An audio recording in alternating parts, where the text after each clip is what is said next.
এটা মন্তব্য দিছে যে তেওঁলোকৰ প্ৰাৰ্থিত্ব প্ৰত্যাহাৰ কৰাত আৰক্ষীক ব্যৱহাৰ কৰা হ'ব এতিয়া আপোনালোকতো সাংবাদিক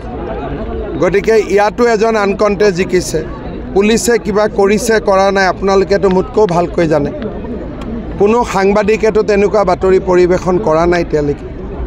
হয় নহয় গতিকে ভূপেন বৰাৰ অভিযোগটো যে মিছা এইটোতো আপোনালোকেই জানে নহ'লে ইয়াতে আমাৰ এটা আনকণ্টে জিকিছে আপোনালোকেতো নিউজ বজালেহেঁতেন যদি পুলিচ ঘৰত গ'লহেঁতেন হয়নে নহয় চাওক আমাৰ যিটো অপেক্ষিত ফলাফল 4খন 5খন জিলা আছে য'ত আমি জিলা পৰিষদ কৰা কষ্ট পাম তাৰ বাদে বাকী অসমৰ য'ত বিজেপি বা এজিপি শক্তিশালী আগৰ পৰাই তাত আমাৰ জিলা পৰিষদ গঠন হৈ যাব আৰু আঞ্চলিক পঞ্চায়ত সদস্য সকলোতে ইতিমধ্যে বিজেপিৰ বহুত আনকণ্টে জিকিছে আৰু বাকীখিনিতো ৰাইজৰ ইমান উৎসাহ আপোনালোকেতো দেখিছে লোকসভা বিধানসভাতকৈ উৎসাহ বেছি ৰাইজৰ একদম অক্ষুণ্ণ থাকিব বঙাইগাঁও জিলাতে হওক অসমত হওক এজিপি আৰু বিজেপি আমি ধুনীয়াকৈ আসন বুজা পৰা কৰি ল'ম এতিয়া আপোনালোকে দেখিছে যে বঙাইগাঁৱত 3টা এজিপি উঠিছে জিলা পৰিষদ অভয়পুৰীত আমি 3টা উঠিছোঁ ক'তো কোনো অসুবিধা নাই ফণিদা আছে আমি মেইন ইলেকশ্যনৰ সময়তো আমি খুব ধুনীয়াকৈ এজিপি বিজেপি বুজাবুজি কৰিলোঁ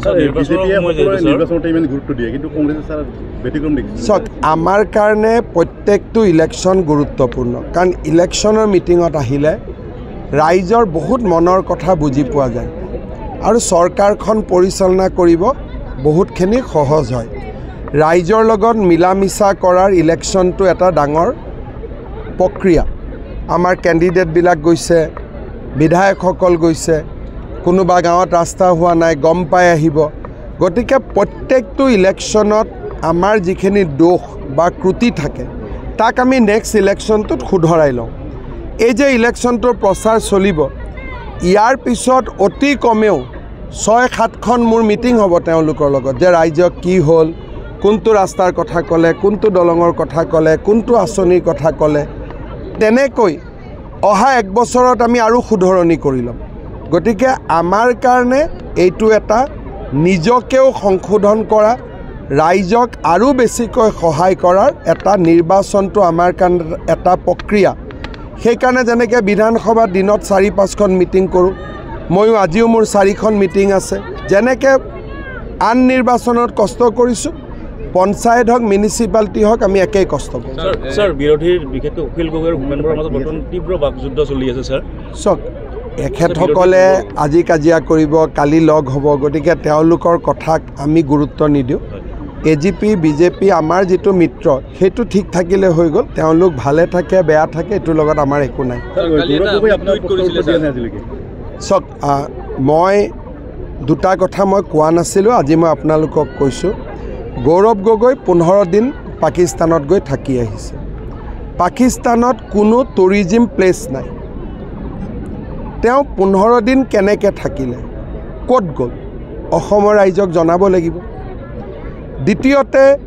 তেওঁৰ ল'ৰা ছোৱালী দুইটাই নাবালক দুইটাকে ভাৰতীয় নাগৰিক কৰি থোৱা নাই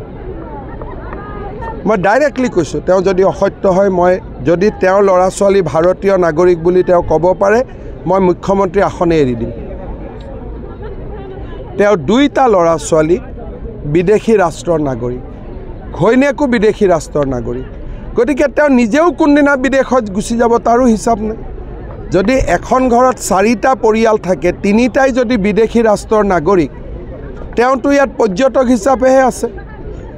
আৰু তৰুণ গগৈ নাতিনীয়েকক ক'ৰবাত ডাঙৰ হৈ কোনোবা দেশৰ নাগৰিকত্ব লগ বেলেগ কথা ক'ৰবাত